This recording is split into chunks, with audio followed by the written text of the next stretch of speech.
Well, good evening, YouTube, and welcome back to Fat Cat Collections.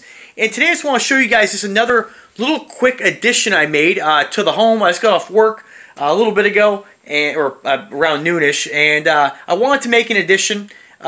This came in the mail yesterday. I didn't get a chance to put it in, and what I did is just added a quick LED ambient light kit to my 70-inch Vizio downstairs. Hey Google, turn on the living room lights.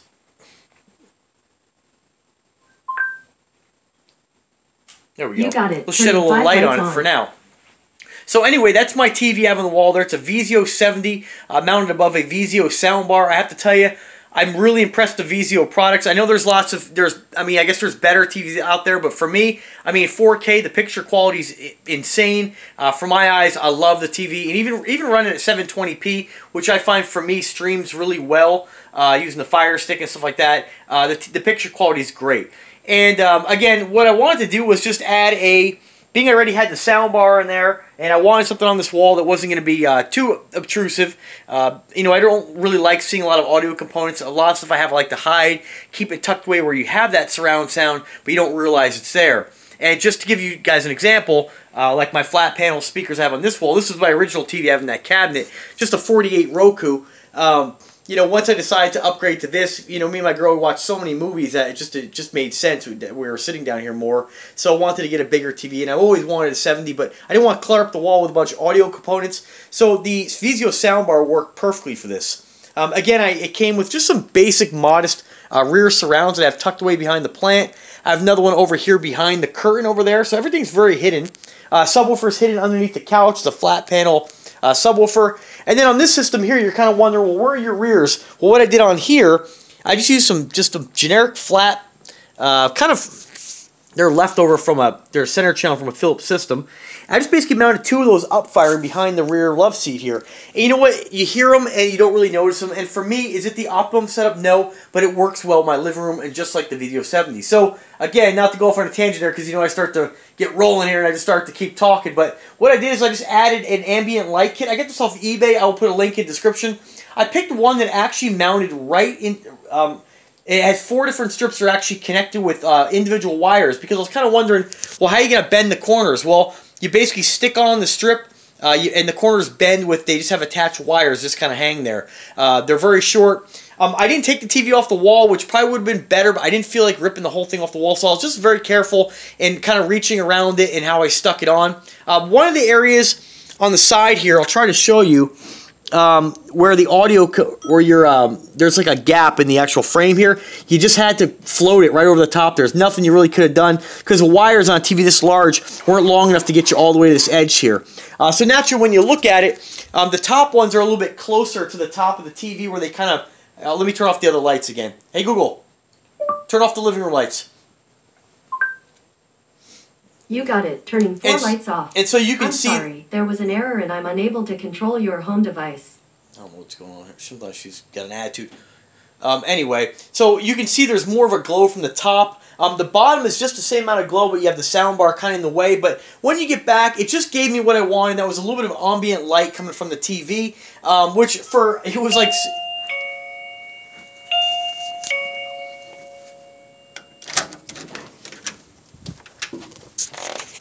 Ooh, got another delivery. Very exciting. So anyway, that's another device that got sent to me for a home purifier. You guys are going to love this device. I'll review it tomorrow. Or no, next day. I got something planned tomorrow. But anyway, you get a lot more light from the top than you do the sides. But nonetheless, on a TV this large, it's basically all you can really go with. Unless you wanted to do something very, very custom, maybe splicing the wires, which for me, it gives me what I wanted. This is also a great little setup because it comes with an infrared sensor. That if you guys watching my other videos about RGB control, I went with the infrared on this because the Wi-Fi ones they just don't seem to work with multiple units in my house. I don't know. Maybe I just got a bad one. I got them hooked up on the kitchen RGBs, as you can see.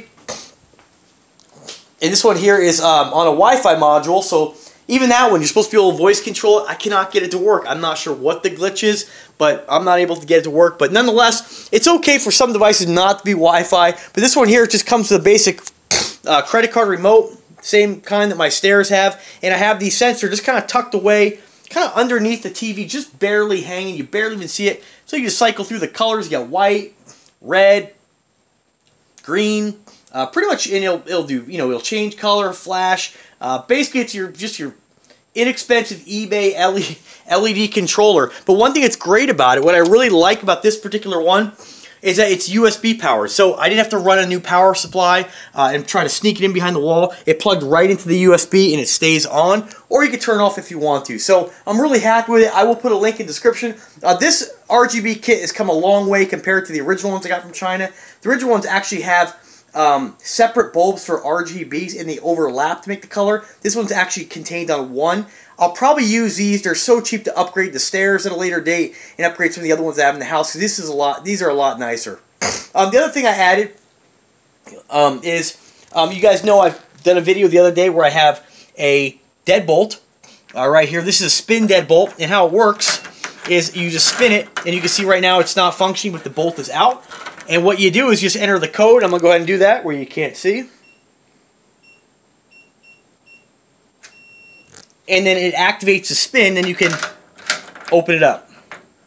And then lock it, of course. On the back side, just your standard bolt right there. Whoops, I don't know if you can see that. You can't see that. Can't see that at all. There we go.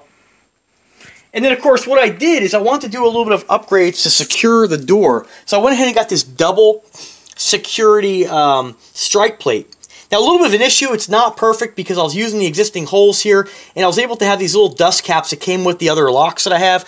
It just kind of gives it a cleaner look so you don't see the wood. I tried painting it at first, it just didn't look too good, but you know, most people don't even see this, but I'm pretty happy with the way it looks now. It's not perfect, but it's functional. The only negative thing I have to say about it is that obviously something's a little bit misaligned, and I had to actually move this strike plate and groove out the holes a little bit so it would work. But unfortunately, I came a little bit too far this way to clear the deadbolt, and if I didn't go that far, I wouldn't be able to clear the deadbolt.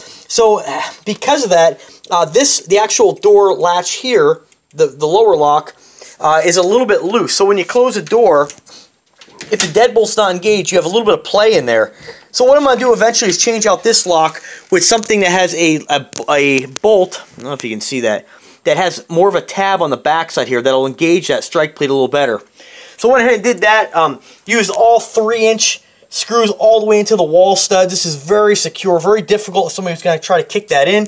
Then, of course, I've upgraded 3-inch screws on most of the hinges here. So this is going to provide a lot more security. It's pretty easy to kick in a front door if you ever watch any videos. And let's face it, a smart home is not just a smart home, but it should be a safe home. In the event that somebody's going to try to break in, you know, if they're going to try to kick the door in when I'm not home, first of all, they're going to be seen on the front camera. I'm going to get a notification. The next step is there's a model camera inside the house that's going to pick up that sound and then it's going to also send me a notification as well. I can communicate through the camera to say if they actually were to get in, that the cops have been called, and I notify the police. The house is very secure, and there's not really a chance anybody's going to be able to get in here without anybody noticing. And basically, if they were ever going to try to snatch and grab, there's really nothing that's ever out of worth of any value. If they want to go ahead and take my remote control, insurance is going to cover all that. So, not really a big deal. Watches, jewelry, all that stuff is tucked away in safes. It's not going to happen. So, it's just a great peace of mind, another addition to your home. I actually bought another one of these locks because they're so inexpensive right now. I got one for the garage door, so the event somebody were to get into the garage door, they'd have to come through another layer of security. I'll do the same setup on that door, where if they had to kick it in, they're going to almost have to take down the wall. So, remember folks, have a smart home, but also have a safe home. That's your sanctuary. Make it so. Alright guys, remember if you like the channel, subscribe. I'll put a link in the description for both of those items. And as always, have a great day guys. Take care.